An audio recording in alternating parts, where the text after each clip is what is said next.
జయ గురుదేవదత్త. మనం ఇప్పుడు తులారాశి గురించి తెలుసుకుందాం. తులారాశి ఏంటంటే అంటే తులాభారం. అంటే ఈ రాశి యొక్క లక్షణం ఎలా ఉంటుందంటే ధర్మంగా ఉండాలి, చాలా ప్రశాంతంగా ఉండాలి, ఎవరికి అన్యాయం చేయకూడదు అని న్యాయ విచక్షణ తెలిసి ఉంటుంది అనమాట.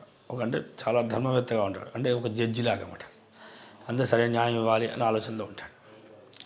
అలాంటి రాశి పుట్టిన వాళ్ళకి ఆలోచన కూడా చాలా అద్భుతంగా ఉంటుంది. వీళ్ళు ఒక సమయంలో సుఖపడుతుంటారు, ఒక సమయంలో కష్టపడుతుంటారు. వీళ్ళ జీవితం ఒక సమయంలో బాగా డబ్బులు వస్తుంటే, ఒక సమయంలో డబ్బులు రాకుండా ఉంటాయి. ఒక దగ్గర పేదరికంతో ఉంటే ఒక, కానీ ఎన్ని ఉన్నా సరే వీళ్ళు అండర్స్టాండింగ్తో జీవితం నడిపించగలుగుతుంటారు. రెండింటిని కూడా బ్యాలెన్స్ చేస్తూ బతుకుతుంటారు అన్నమాట.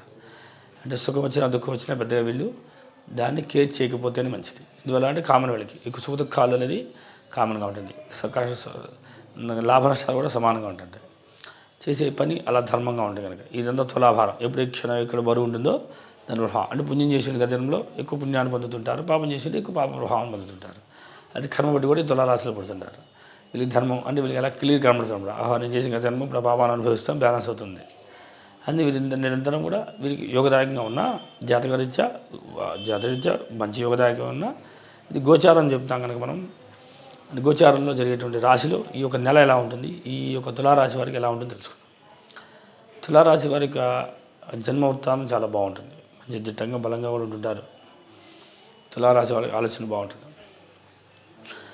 తులారాశిలో పుట్టిన వారికి రాశిలో పుట్టడం ఒక విశేషమైతే రాశిలో ఇప్పుడు రాశి వారికి ద్వితీయంలో శుక్రుడు ప్లస్ కుజుడు కూడా. అంటే వీరి కుటుంబము వీళ్ళు చాలా కట్టుదిట్టంగా ఉంటారు. వీళ్ళ కుటుంబం చాలా అద్భుతంగా ఉంటుంది. దాంట్లో ఇప్పుడు శుక్రుడు చేరుంటాడు. ఈ నెలంతా కూడా శుక్రుడు ఉండడం వల్ల ఆహ్లాదకరంగా ఉంటారు. అంటే ఎక్కువ ఎంజాయ్ని పొందుతుంటారని అనే కుటుంబం ద్వారా ఎక్కువ సహాయాన్ని పొందుతుంటారు. కుటుంబం వీళ్ళకి బాగా సపోర్ట్ చేస్తుంది. అంటే కుటుంబం ఏంటంటే ఫ్యామిలీ, తన తల్లిదండ్రులు, పిల్లలు, భార్య, అందరు కుటుంబం. ఈ కుటుంబం అంతా కూడా శుక్రుడు యొక్క ప్రభావం వల్ల చాలా అనుకూలంగా ఉంటుంది. అక్కడ కుజుడుగా ఉండడం వల్ల మధ్య మీద కొన్ని విషయాల వల్ల డిస్టర్బ్ అవుతుంటారు, గొడవలు అవుతుంటాయి, చిన్న చిన్నవి అవి తెలియపోతుంటాయి. కొంతమందికి అయితే ఎక్కువ ప్రేమ దగ్గరగా రావడానికి లేదా కొన్ని ప్రేమతో ఉన్న విషయాలు కట్ అవ్వడం కూడా అవకాశాలు ఉంటాయి. వీళ్ళు బాగా ప్రేమగా ఉన్నా అలాంటి విషయాలు కొన్ని డిస్టర్బ్ అవ్వడం కూడా తక్కువ పర్సెంట్ ఛాన్స్ ఉంటాయి. తర్వాత తృతీయ స్థితిలో రవి ప్లస్ బుధుడు ఉన్నారు. అంటే అలా ఉండడం వల్ల సోదరులు ప్రభుత్వ సంబంధ శాఖలో పనిచేయడం కానీ అలా ఉండడానికి అవకాశాలు ఉంటాయి. బుధుడు ఉండడం వల్ల వ్యయాధిపతి బుధుడు కనుక అక్కడ ఉండడం వల్ల ధన నష్టం బాగా జరగడం, సోదరుల వల్ల కానీ స్నేహితుల వల్ల కానీ లేదంటే కనుక పరుల వల్ల కానీ లేదంటే వాహనాల ప్రభావం వల్ల కానీ కొంత ధన నష్టం జరగడానికి అవకాశాలు ఉంటాయి. లేదా వీళ్ళు కింద పడటం కానీ దెబ్బలు తగలడం కానీ వీళ్ళు ప్రయాణాలకి ఎక్కువ ఈ ప్రాముఖ్యత ఇవ్వడం వల్ల కూడా దెబ్బలు తగులుతుంటాయి, కొన్ని సమస్యలు వస్తుంటాయి. తర్వాత చతుర్థం ఖాళీగా ఉన్న పంచమంలో శని ఉండడం. పంచమ శని ఏం చేస్తుంటాడు, సంతానం ఎలా వీళ్ళని డెవలప్మెంట్ చేయాలి, వీళ్ళ ప్రణాళిక ఏంటి, వీళ్ళకి ఎలా పెద్ద పెద్ద వ్యవస్థను ఇవ్వాలి, ఎలా అభివృద్ధి చేయాలి వాళ్ళు ఆలోచించడం, వాళ్ళకి మంచి మంచి పొజిషన్లు ఇవ్వడానికి ప్లాన్ చేయడం, వాళ్ళకి తగిన ఏర్పాట్లు, వాళ్ళకి కావాల్సిన లావాదేవీలు, వాళ్ళకి ధనాన్ని వాళ్ళకి స్థిరపడేటువంటి ఏర్పాటు చేయడం, లేదా ధనాన్ని వాళ్ళకి అకౌంట్లో ఉండేట్టుగా వాళ్ళకి ప్లాన్ చేయడం, చదువుని మీద ఎంత ఖర్చు అవుతుంది అన్ని ప్రణాళిక చేయడం, వాళ్ళకి ధనాన్ని గురించి ఆలోచన రావడం జరుగుతుంది. శని అకౌంట్ వల్ల ఇంకా లోతైన విషయాలు బాగా ఆలోచించడం.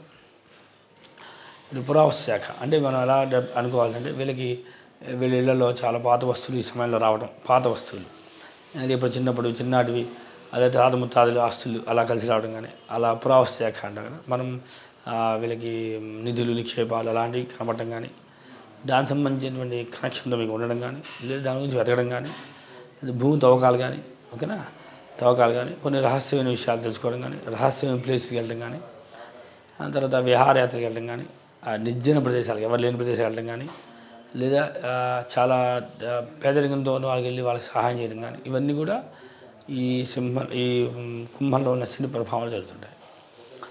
అలాగే షష్ఠలో రాహు ఉన్నాడు. రాహు ప్రభావం వల్ల రాష్ట్ర రాహు మంచిదే కనుక కొంచెం ధార్మికతలో అనుకూలిస్తుంటుంది. అలానే సప్తమంలో గురుడు సంచరిస్తుంటాడు. సప్తమం గురుడు ఉండడం వల్ల అడ్వాంటేజ్ అంటే భార్య వల్ల కలిసి రావడం అనుకూలిస్తుంది. ఇది ఎవరితో ఇతను పార్ట్నర్షిప్ చేస్తుంటాడో వాళ్ళ వల్ల కూడా బాగా ఈ నెలంతా కలిసి రావడం జరుగుతుంది, అనుకూలిస్తుంటుంది అన్నమాట. నష్టం కన్నా లాభాలు ఎక్కువ ఉంటుంటాయి అన్నమాట. అయితే గోచారీత్యా ఈ మాసం అంతా కూడా చాలా అద్భుతంగా ఉంది కనుక వీరి జీవన ప్రయాణం బాగుంటుంది. ఇప్పుడు మనం చెప్పే మాసం ఏంటి అనుకున్నారు, ఇప్పుడు మార్గశిర మాసం అవుతూ రవి సంక్రమణం అంటే రేపు మకర రాశిలోకి రవి ప్రవేశించే మాసం దగ్గర నుండి దగ్గర నుండి రవి 14-15 తారీఖు నుండి వచ్చే 14-15 తారీఖు వరకు ఈ రాశి ప్రభావం పనిచేస్తుంది. ఇది సంవత్సరిక ప్రకారం కౌంట్ చేస్తే సంవత్సరం మొత్తంలో కౌంట్ చేసినా కూడా మీకు ఇక్కడ వ్యయంలో కేతు ఉంటాడు. అంటే మోక్ష సాధన ప్రయత్నం చేయడం, సాధన అనేది ఏదైనా జ్ఞాన సంబంధ విషయాలు బోధ చేయడం ఇవన్నీ జరుగుతుంటాయి కేతు వ్యయంలో ఉన్నప్పుడు. కుటుంబపరంగా అంత అభివృద్ధి బాగుంది. అయితే వీరికి విశేషం ఏంటంటే తులారాశిలో పుట్టడం ఒక అదృష్టం. వీళ్ళకి సుఖం అనేది ఎప్పుడు సమృద్ధిగా లభిస్తుంది. ఎన్ని సమస్యలు ఉన్నా కూడా వీళ్ళు దాటేసి వాళ్ళ ఎంజాయ్మెంట్ వాళ్ళు చేస్తుంటారు అనమాట. కొంచెం కష్టంలోనే మిగతా సుఖాన్ని అనిపించగలుగుతుంటారు. వీళ్ళకి మంచి భార్య, మంచి లైఫ్, మంచి ఉద్యోగం, ఒక సెటిల్ అవ్వటం ఇంకా వీళ్ళకి బాగుంటుంది అనమాట. ఎందుకంటే భార్య కూడా చాలా ప్రణాళికబద్ధంగా ఉంటుంది. ఒక ఇంటిని మొత్తం ఆమె సంరక్షించేటువంటి లక్షణాలు ఉంటాయి. కనుక వీళ్ళ సంసార జీవితం బాగుంటుందని చెప్పుకోవచ్చు. కనుక గోచారీత్యా బాగుంది, జాతరీత్యా కూడా బాగుంటుంది. కనుక ఈ రాశి ప్రభావరీత్యా ఈ తులారాశి వారికి అద్భుత ఫలితాన్ని వీళ్ళు పొందగలుగుతుంటారు. కనుక తులారాశిలో పుట్టడం అనేది ఒక అదృష్టంగా భావన చేయొచ్చు. జై గురుదేవ దత్త.